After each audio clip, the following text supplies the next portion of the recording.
अस्सलाम वालेकुम D1 students. आज हम एक्सरसाइज 1B का ही नेक्स्ट लेक्चर देखने जा रहे हैं।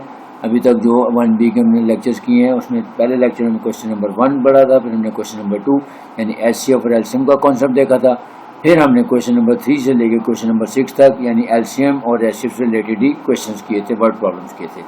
आज उसी एक्सरसाइज में हम आज क्वेश्चन नंबर 7 और 8 देखेंगे। दोनों बहुत ही अच्छे कॉन्सेप्चुअल क्वेश्चन हैं, तो इससे आपका कॉन्सेप्ट मजीद स्ट्रॉन्ग होगा। लेट्स स्टार्ट, स्लाइड पे चलते हैं सीधे। Question number 8. Museum needs to pack 171 pens.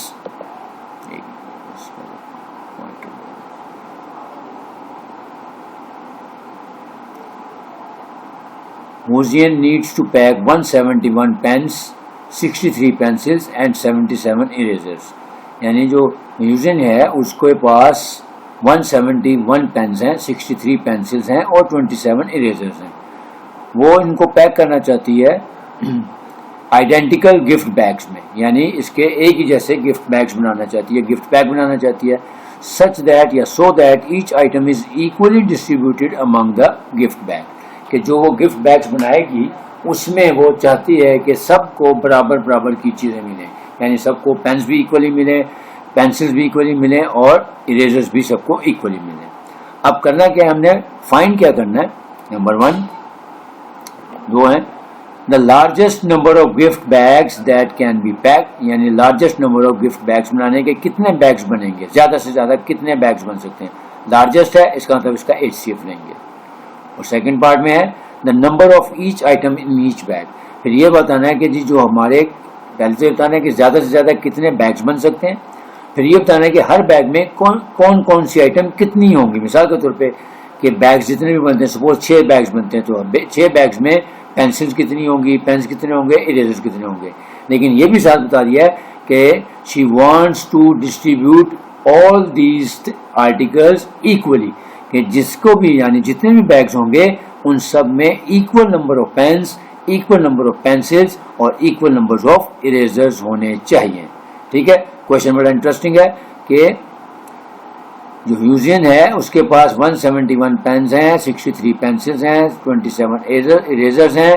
अब वो ये चाहती है कि इन सबको डिस्ट्रीब्यूट कर दे डिफरेंट लोगों में, और यहाँ से हमने ये बताना है कि मैक्सिमम वो कितने बैग्स बना सकती है, और बैग्स जो बनाने हैं वो इस तरह बनाने हैं कि हर बैग में इक्वल नंबर ऑफ आइटम्स आए, यानी equal number of pens, equal number of pencils and equal number of erasers.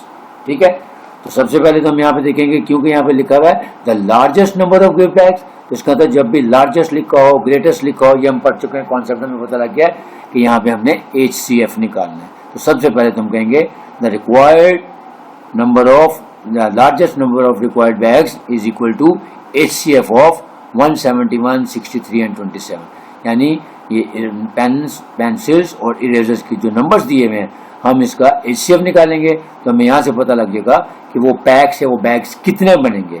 ठीक है, अब HCF निकालने का मैंने आपको शॉर्टकट तरीका बताया कि हम तीनों को डायरेक्ट मेथड से करेंगे कि 171, 63 और 27। अब सबसे पहले देखते हैं 2 से, ये भी डिविजिबल नहीं है, ये भी नहीं है और ये भी नहीं, क्योंकि यूनिट प्लेस पे मल्टीपल ऑफ 2 नहीं है। अब 3 से चेक करते हैं। याद रखना है कि HCF में जिस भी नंबर से हम डिवाइड करने जा रहे हैं उस नंबर से सबका डिविजिबल होना जरूरी है। अगर एक भी नहीं होगा तो फिर हम उससे डिवाइड नहीं कर सकते। तो देखें जी 3 से हो रहा है, देखो 1 + 7 + 1 9 which is a multiple of 3, फिर 6 + 3 9 which is a multiple of 3 and 2 + 7 is also 9, यानी ये सब मल्टीपल ऑफ 3 है। जब हम इनके सम ऑफ डिजिट्स निकालते हैं इसका तीनों को हम 3 से डिवाइड कर देंगे। तो देखें 3 × 5 = 15, 2 कैरी किया 21 हो जाएगा, तो 3 × 7 = 21, यहाँ पे आ जाएगा 3 × 2 = 6 और 3 × 1 = 3, और फिर ये 3 × 9 = 27। अब देखें अगेन ये मल्टीपल ऑफ 3 है, क्योंकि 9 भी मल्टीपल ऑफ 3 है, 21 भी है, और 5 + 7 करेंगे तो 12 भी मल्टीपल ऑफ 3 है, लिहाजा फिर 3 से डिवाइड कर देंगे। तो 3 × 1 = 3, 2 कैरी कर देगा तो 3 × 9 = 27, यानी 19 आ जाएगा। फिर यहाँ पे आ गया 3 × 7 = 21 और फिर 3 × 3 = 9। अब देखें ये तीनों प्राइम नंबर्स आ गए हैं, तो आपको पता है प्राइम नंबर्स तो अपने और 1 के अलावा किसी से डिवाइड नहीं होते, लिहाजा इनको इग्नोर कर देंगे और हमारा HCF आ जाएगा 3 × 3। ये मैं कॉन्सेप्ट आपको सिखा चुका हूँ। क्वेश्चन नंबर 1 में भी, और उसके बाद हमने जो तीसरा लेक्चर पढ़ा था क्वेश्चन नंबर 3 से लेके 6 तक, वहाँ पे भी एस शेप का कॉन्सेप्ट बार बार आया था कि जब भी हमने डायरेक्ट मेथड लेना है तो हमने प्रोडक्ट लेना है 3 और 3 का, और यहाँ पे जो प्राइम नंबर्स हैं उनको इग्नोर कर देना है। तो हमारा एचसीएफ आ जाएगा 3 3 9 बैग्स। इसका मतलब है कि यूजन जो है अगर वो 171 पेन, 63 पेंसिल्स और 27 इरेजर्स को इक्वली डिस्ट्रीब्यूट करना चाहती है तो उसको मैक्सिमम 9 बैग्स बना सकती है, या लार्जेस्ट नंबर ऑफ बैग्स कितने होंगे 9, यानी वो 9 बैग्स बनाएगी। अब हम देखेंगे कि हर बैग में कितनी पेंसिल, कितने पेन और कितने इरेजर आने चाहिए। अब यहाँ से कॉन्सेप्ट पहले समझ लें, क्योंकि अब हमें पता लग गया कि 9 बैग्स बनेंगे। तो हमारे पास ये देखिए 171 पेन्स हैं, तो इसको 9 बैग्स में डिवाइड करने का क्या तरीका है, हम 171 को 9 से डिवाइड कर देंगे, हमें पता लग जाएगा कि ईच बैग में कितने पेन्स आएंगे। सिमिलरली 63 को भी 9 पे डिवाइड कर देंगे तो ये number of pencils in each bag आ जाएगा, और फिर 27 को भी 9 पे डिवाइड कर देंगे तो number of erasers in each bag आ जाएगा। यानी असल काम ये था कि पहले हमने इसका एचसीएफ निकाल लिया ताकि हमें पता लग सके कि मैक्सिमम नंबर ऑफ बैग्स हम कितने बना सकते हैं। फिर अब ईच बैग में कितनी आइटम्स होंगी, तो जो आइटम है उसको नंबर ऑफ बैग्स पे डिवाइड कर देंगे तो हमें ईच बैग की नंबर ऑफ आइटम्स का पता लग जाएगा। अब सेकंड पार्ट कर लेते हैं इसका, the number of each item in each bag. पहले हम नंबर ऑफ पेन्स निकाल लेते हैं इन ईच बैग, एक बैग में कितने पेन्स आएंगे, मैंने फॉर्मूला बता दिया है कि number of pens divided by number of bag. तो नंबर ऑफ पेन्स हमारे पास 171 divided by number of bags हमने निकाले 9। इसकी आप कटिंग भी कर सकते हैं और कैलकुलेटर से डिवाइड करके भी निकाल सकते हैं। तो 19 9 177 होता है, 171 होता है, लिहाजा ईच बैग में 19 पेन्स आ जाएंगे। सेकेंड नंबर ऑफ पेंसिल्स, तो वही अगेन फार्मूला वही रहेगा, number of pencil divided by number of bags. अब नंबर ऑफ पेंसिल्स हमारे पास 63 डिवाइडेड बाय 9 किया तो 9 7 63। और सिमिलरली नंबर ऑफ इरेजर का फार्मूला आ जाएगा कि number of eraser divided by number of bags, यानी 27 divided by 9 that is equal to 3। इसका मतलब है म्यूजियन क्या करेगी, उसके 9 बैग्स बनाएगी और हर बैग में 19 पेन्स, 7 पेंसिल्स और 3 इरेजर्स इक्वली डिस्ट्रीब्यूट कर देगी। इंटरेस्टिंग क्वेश्चन था और उम्मीद है समझ भी आ गया होगा। Next question number 8, 2 cars start to drive around 2 kilometre track eight the same time, यानी 2 गाड़ियां हैं जो एक ही ट्रैक पे 2 किलोमीटर का, जो ट्रैक का जो डिस्टेंस है वो 2 किलोमीटर है, उस 2 किलोमीटर ट्रैक पे एक ही टाइम पे वो दोनों स्टार्ट करती हैं मूव करना। ठीक हो गया। Car x makes 1 lap every 80 second, जो कार एक्स है वो 1 लैप कंप्लीट करती है कितने 80 सेकेंड्स में। And car Y every 60 seconds, यानी कार एक्स जो है वो अपना 1 लैप कंप्लीट करती है 80 मिनट्स में, जबकि जो सेकंड कार है कार वाई वो अपना 1 लैप कंप्लीट करती है 60 सेकेंड में। ठीक हो गया। 1 लैप का मतलब होता है अगर एक राउंड है 2 किलोमीटर का, तो 2 किलोमीटर का जो राउंड कंप्लीट होगा वो कार एक्स 80 सेकेंड में करेगी, वेयरएज कार वाई वो 60 सेकेंड में करेगी। अब यहां से पता लग गया कि जो कार एक्स है वो स्लोअर कार है क्योंकि वो 80 सेकेंड में एक लैप कंप्लीट करती है, जबकि कार वाई जो है वो फास्टर कार है जो कि 60 सेकेंड में अपना 1 लैप कंप्लीट करेगी 2 किलोमीटर का। अब देखते हैं रिक्वायरमेंट क्या है। क्वेश्चन समझ आ गया। Part 1, how long in seconds, के कितने सेकेंड्स लगेंगे, will it take both the cars to be back on the starting point at the same time. यानी अब यहाँ पे हमने क्वेश्चन में पढ़ लिया कि दोनों जो है वो एक ही टाइम पे मूव करेंगी और जो ट्रैक है वो है 2 किलोमीटर का।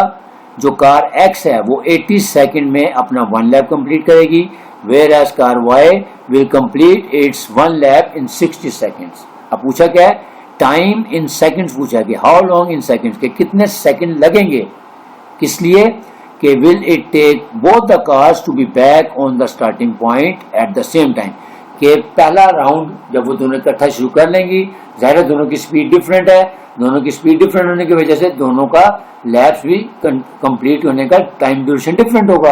ठीक है। तो कह रहे हैं कि ये दोनों कब दोबारा एक दफा फिर स्टार्टिंग पॉइंट पे इकट्ठी वापस आ जाएंगी, क्योंकि दोनों की स्पीड में फर्क है। कार वाई जो है वो 60 सेकंड में 1 लैप कंप्लीट करती है, कार एक्स जो है वो 80 सेकंड में अपना 1 लैप कंप्लीट करती है।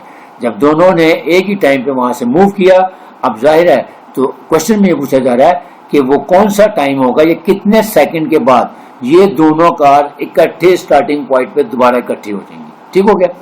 अब जब भी इस तरह का क्वेश्चन आ जाए, यहाँ पे कार्स लिखा हुआ है, साइकिलिस्ट भी हो सकते हैं, दो लोग भी हो सकते हैं, दो मेन हो सकते हैं, दो वीमेन हो सकते हैं, दो एथलीट्स हो सकते हैं, यानी इस तरह का क्वेश्चन जो है वो अक्सर एग्जाम में पूछा जाता है। ना सिर्फ ओ लेवल्स के एग्जाम में पूछा जाता है, बल्कि जो हमारे यूनिवर्सिटीज के एग्जाम वगैरह होते हैं या जहाँ पे हम कंपटीशन का एग्जाम देते हैं वहाँ पे भी इस तरह के क्वेश्चन आते हैं। तो ये बहुत इंटरेस्टिंग क्वेश्चन है, इसलिए आपने इसका कॉन्सेप्ट को समझना है, ताकि जब आपका कॉन्सेप्ट क्लियर होगा तो इस तरह का कोई भी क्वेश्चन आएगा तो आप इजीली कर सकते हैं। तो सबसे पहले जब भी दो bodies eight the same time किसी जर्नी पे जाती हैं या मूवमेंट शुरू करती हैं, दोनों की स्पीड डिफरेंट होगी, तो जब वो ये सवाल ये पूछा जाए कि वो कौन सा टाइम होगा कि वो दोबारा मीट अगेन, याद नहीं एक ही पॉइंट पे दोबारा कब इकट्ठे होंगे, तो हमेशा उसका लीस्ट कॉमन मल्टीपल निकालेंगे। यानी हम क्या करेंगे, 80 सेकेंड और 60 सेकेंड जो हमारे पास उनकी जो स्पीड दी गई है, जो उनका टाइम दिया हुआ है, उसका हम एलसीएम ले लेंगे, तो वहां से हमें पता लग जाएगा कि ये कब दोबारा स्टार्टिंग पॉइंट पे दोनों इकट्ठे होंगे। ठीक हो गया। तो पहले क्वेश्चन का तो आंसर ये होगा LCM of 80 seconds and 60 seconds. Second part, अच्छा सेकेंड पार्ट नेक्स्ट पेज पे करेंगे। ठीक है, देखते हैं। तो लिखेंगे required time is equal to LCM of 60 and 80। ठीक है, ये मैंने अभी आपको बता दिया कि जब भी कोई दो गाड़ियां, दो साइकिल, दो मोटर बाइक्स, दो कार्स, दो ट्रेन, दो एथलीट्स, यानी इस तरह का क्वेश्चन आएगा, डिफरेंट लोगों के एतबार से आ सकता है। दोनों की स्पीड डिफरेंट है, अब दोनों ने एक ही पॉइंट पे एक ही टाइम पे मूव करना शुरू किया है। क्वेश्चन ये है कि when they will meet again on the same point, तो उसका तरीकाकार क्या होगा, जो भी दो क्वांटिटीज हैं, तीन भी हो सकती थी, उसका एलसीएम ले लेंगे, वहां से हमें पता लग जाएगा कि कितने टाइम या कितने सेकंड में ये दोबारा स्टार्टिंग पॉइंट पे इकट्ठे आ जाएंगे। तो हम एलसीएम ले लेते हैं 60 और 80 का, अगेन डायरेक्ट मेथड यूज करेंगे। देखें दोनों के एंड पे 0 आ रहा है, लिहाजा दोनों 2 से डिविजिबल हैं, तो 2 3 जार 6, यानी यहाँ 30 आ जाएगा, और यहाँ पे आ जाएगा 2 4 जार 6, सॉरी 2 4 जार 8 और 2 0 जार 0, यानी 30 और 40 आ गया। अगेन एंड पे दोनों के 0 है, फिर 2 से डिवाइड करते हैं, तो 15 टाइम्स 2 होता है 30, और फिर 20 टाइम्स 2 होता है 40। अगेन क्योंकि हम एलसीएम ले रहे हैं, तो एलसीएम में मैंने कहा एक भी नंबर अगर डिवाइड होता है किसी एक नंबर से, तो जब तक यहाँ पे इसकी जगह 1 नहीं आ जाएगा या कोई प्राइम नंबर नहीं आ जाएगा, तब तक हम इसको कंटिन्यू रखेंगे। तो अब 2 से डिवाइड करेंगे, 15 नहीं होता, ये एज इट इज आ जाएगा, और 10 times 2 is equal to 20। Again 10 फिर 2 से डिवाइड हो रहा है, तो 15 को फिर एज इट इज कैरी कर लें, और फिर 2 5 जार 10। अब देखें 3 से देखें, ये 1 और 5 15 है, जो मल्टीपल ऑफ 3 है, जैसा इसको पहले 3 से डिवाइड कर लेते हैं, तो 3 5 जार 15 और 5 एज इट इज कैरी कर लिया। अब दोनों 5 नंबर हैं, यानी ये भी 5 है, ये भी 5, दोनों प्राइम नंबर हैं, और प्राइम नंबर हमेशा प्राइम नंबर से डिवाइड होता है, तो 5 1 जार 5 और 5 1 जार 1 5। जब 1 1 आ गया, इसका मतलब है एलसीएम आ जाएगा the product of these prime numbers.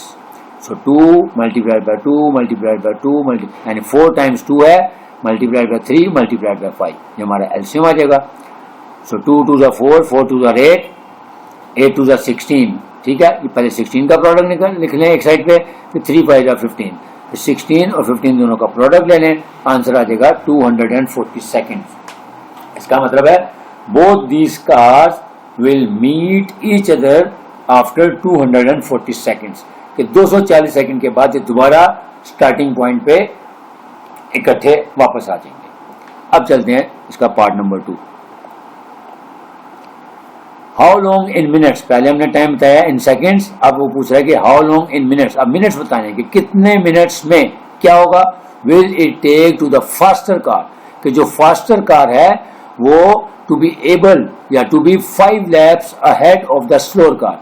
अभी हमने जब क्वेश्चन को पढ़ा था तो उसमें हमने देखा था कि जो कार एक्स है वो 60 सेकेंड में 1 लैप कंप्लीट करती है, जबकि कार एक्स जो है 80 में और कार वाई जो है वो 60 में, तो कार वाई जो है वो हमारी फास्टर कार है। ठीक है, क्योंकि वो जल्दी अपना डिस्टेंस कवर कर रही है।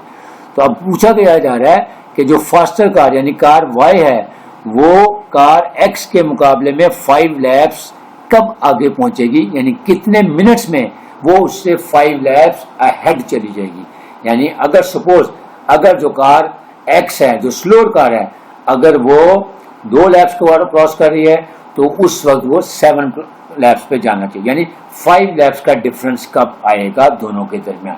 अब अगेन इसका भी कॉन्सेप्ट सिंपल है, जो हमने एलसीएम निकाला है वो एलसीएम क्या निकाला था कि दोनों की हमारे पास स्पीड दी हुई थी पर लैप, हमने वहां से देख लिया कि वो दोबारा कब इकट्ठे होके आएंगे। अब हमें पता लग गया कि आफ्टर 240 सेकेंड्स वो दोनों एक स्टार्टिंग पॉइंट पे आ जाएंगे। अब वहां से हम आगे स्टार्ट लेंगे दोबारा कि अब हम देखेंगे दोनों की पहले स्पीड लिख लेते हैं कि कार एक्स की स्पीड क्या थी हमारे पास, वो जो स्लोअर कार है उसकी थी 80 सेकेंड्स पर लैप, और कार वाई जो है हमारी फास्टर कार है उसका क्या है स्पीड 60 सेकेंड्स पर लैप, यानी फास्टर कार वाई है which is moving at the rate of 60 seconds पर लैप, यानी 60 सेकेंड के अंदर वो एक लैप अपना 1 लैप कंप्लीट करती है। ठीक है, 1 lap at the rate of 60 second या 60 सेकेंड में 1 लैप कवर करती है, और जबकि दूसरी जो है वो 80 सेकेंड में 1 लैप कवर करती है। अब यहाँ पे हम देखेंगे कि अगर टोटल टाइम जो है वो हमारे पास 240 सेकेंड्स दिया हुआ है कि जब वो दोबारा इकट्ठे होंगे, तो हम क्या करेंगे इस 240 सेकेंड को 60 यानी इसकी स्पीड से डिवाइड कर देंगे ताकि हमें पता लग जाए कि कितने नंबर ऑफ लैप्स ये कवर करेगी। 240 सेकेंड में 60 सेकेंड्स पर लैप की स्पीड से करी जाएगी, तो 240 डिवाइडेड बाय 60 करेंगे तो आंसर आ जाएगा 4 लैप्स। ये देखें कि इसका मतलब है जो फास्टर कार वाई है वो 240 सेकेंड्स में 4 लैप्स अपने कंप्लीट करेगी। ठीक है, अब देखते हैं जो स्लो कार है एक्स वो 80 सेकेंड में 1 लैप कवर करती है, तो वो 240 सेकेंड में कितने लैप्स कवर करेगी, 240 डिवाइडेड बाय 80 किया तो 3 लैप्स। अब यहाँ से बात साबित हो गई कि कार वाई जो है वो फास्टर थी, इसलिए उसने 240 सेकेंड में 4 लैप्स कंप्लीट किए। 2 किलोमीटर का 1 लैप यानी 8 किलोमीटर का डिस्टेंस उसने तय कर लिया कितने 240 सेकेंड्स में। वेयर एज जो कार एक्स है जो स्लोअर कार है जिसकी स्पीड 80 सेकेंड्स पर लैप थी, उसने उतने ही टाइम में 240 सेकेंड में सिर्फ 3 लैप्स यानी 3 2 6 किलोमीटर का डिस्टेंस तय किया। यहाँ से बात समझ आ गई। अब हमने बताना है कि 5 लैप्स का डिफरेंस है, हम क्या करेंगे हम इसके लैप्स को 5 से मल्टीप्लाई कर देंगे दोनों के। अगर यहाँ पे वो कहता जी दोनों के दरमियान डिस्टेंस जो है वो 4 लैप्स का होता तो हम 4 से मल्टीप्लाई कर देते, 10 लैप्स का होता तो हम 10 से मल्टीप्लाई, यानी यहाँ से आपको कॉन्सेप्ट पता लग गया कि जब भी 2 कार्स 2 ट्रेन 2 एथलीट्स एक ही टाइम में डिफरेंट स्पीड से रेस में जाते हैं तो वो एक दोबारा उस पॉइंट पे कब मिलते हैं which is equal to the LCM of that their speed, जो भी उनकी कंडीशन दी होगी उनकी स्पीड का एलसीएम ले लेंगे। फिर हमने ये बताना है कि अगर एक जो है वो दूसरे से कितने लैप्स आगे जाना चाहता है तो जितने लैप्स वो आगे जाना चाहेगा नंबर ऑफ लैप्स को उससे मल्टीप्लाई कर देंगे। यहाँ पे क्योंकि हमसे पूछा गया है कि 5 लैप्स का डिफरेंस होना चाहिए, लिहाजा हम इन दोनों को 5 से मल्टीप्लाई कर देंगे। ठीक हो गया। अगर यहाँ पे लिखा होता कि 8 लैप्स का डिफरेंस हो तो हम मल्टीप्लाइंग बोथ बाय 8 कर देते। तो लिखेंगे to calculate the difference of 5 laps multiply both by 5। अगर यहाँ पे लिखा होता कि जो डिफरेंस है या लैप जो है वो 5 की बजाय 7 होता तो हम करते to calculate the difference of 7 laps multiply both terms by 7, यानी जितने का डिफरेंस चाहिए उससे मल्टीप्लाई कर देंगे। तो देखें 5 को 4 से मल्टीप्लाई करेंगे आ जाएगा 20 लैप्स, और जब 3 को 5 से मल्टीप्लाई करेंगे तो यहाँ पे आ जाएगा 15 लैप्स। ठीक है, अब यहाँ से ये पता लग गया कि जब हमने 5 से इसको मल्टीप्लाई किया तो 5 4 से 20 लैप्स हो गए, तो इसका तो टाइम कितना हो जाएगा 240 से, सॉरी इसकी जो स्पीड कितनी है 60 सेकेंड पर लैप है, तो इसका मतलब है जब हम 20 लैप्स होंगे तो इसको 20 से मल्टीप्लाई करेंगे तो 20 टाइम्स 60 हो जाएगा 1200 सेकेंड, यानी 1200 सेकेंड में ये 20 लैप्स पे पहुंच जाएगा। कौन? Car Y. इसी तरह यहाँ पे देखें जब हमने इसको 5 से मल्टीप्लाई किया नंबर ऑफ लैप्स को 3 से हो गया 15 लैप्स, फिर इसकी स्पीड 80 को 5 से मल्टीप्लाई किया 15 से मल्टीप्लाई 5 से मल्टीप्लाई किया, सॉरी नंबर ऑफ लैप्स 15 है उसको 80 से मल्टीप्लाई किया, जैसे यहाँ पे नंबर ऑफ लैप्स को ही मल्टीप्लाई करना था 60 से, तो 20 लैप्स के लिए 60 से मल्टीप्लाई किया 1200 सेकंड बने। तो 15 लैप्स को जब हम 80 से सेकंड से मल्टीप्लाई करेंगे ये देखें तब भी 1200 सेकंड्स ही बनेंगे। इसका मतलब है अब ये दोनों जो है 1200 सेकंड्स में ये 15 लैप्स कवर करेगा और ये 20 लैप्स कवर करेगा, और यही हमने फाइंड करना था कि जो फास्टर कार है वो वाई है वो एक्स यानी स्लोअर कार से 5 लैप्स आगे चलेगी, क्योंकि 1200 सेकंड के बाद ये 20 लैप्स कवर कर लेगा और ये 15 लैप्स कवर करेगा, लिहाजा दोनों के अंदर 5 लैप्स का डिफरेंस आ जाएगा। ठीक हो गया। अब वो रिक्वायर्ड टाइम हमारा क्या आ गया 1200 सेकेंड, यानी हम कहेंगे कि 1200 सेकेंड्स में faster car y will be 5 laps ahead of car x, यानी स्लोअर कार से वो 5 लैप्स अहेड हो जाएगी। लेकिन क्योंकि हमने टाइम बताना है इन मिनट्स, तो इन 1200 सेकेंड्स को हम 60 पे डिवाइड कर देंगे। So the required time is equal to 1200 seconds है। अब इसको मिनट में कन्वर्ट करना है, क्योंकि 1 मिनट में 60 सेकेंड्स होते हैं, तो लिहाजा हम इसको 60 पे डिवाइड कर देंगे। तो 1200 डिवाइडेड बाई 60 किया, तो लेकिन 6 ये 0 0 से कट गया, फिर 6 1 6 और 6 2 12, यानी 20 मिनट्स में ये टाइम कवर कर। यानी 20 मिनट्स बाद क्या होगा, अगर कार y और कार x अपनी इन्हीं गिवन स्पीड के साथ अपने लैप्स कवर करेंगे, तो after 20 minutes the faster car y will be 5 laps ahead of the slower car x by 5 laps. ठीक है, तो यानी वो सेकंड्स में वो 1200 सेकंड बनते हैं, लेकिन जब हम उसको मिनट्स में कन्वर्ट कर लेंगे तो वो 20 मिनट्स बनते हैं। तो after 20 minutes the faster car y will be 5 laps ahead of slower car x।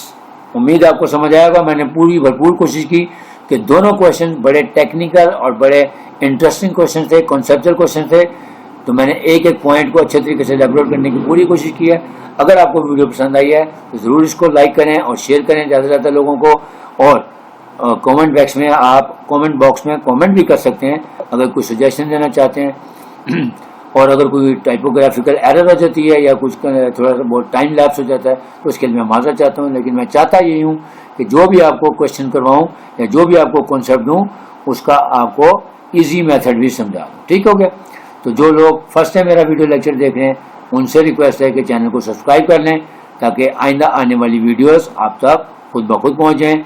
इंशाल्लाह अब जो नेक्स्ट लेक्चर होगा उसमें जो हम इस चैप्टर के इस एक्सरसाइज के रिमेनिंग क्वेश्चंस हैं एडवांस लेवल के, वो सारे करेंगे। तब तक के लिए ज़्यादा चाहूँगा। अल्लाह हाफ़िज़।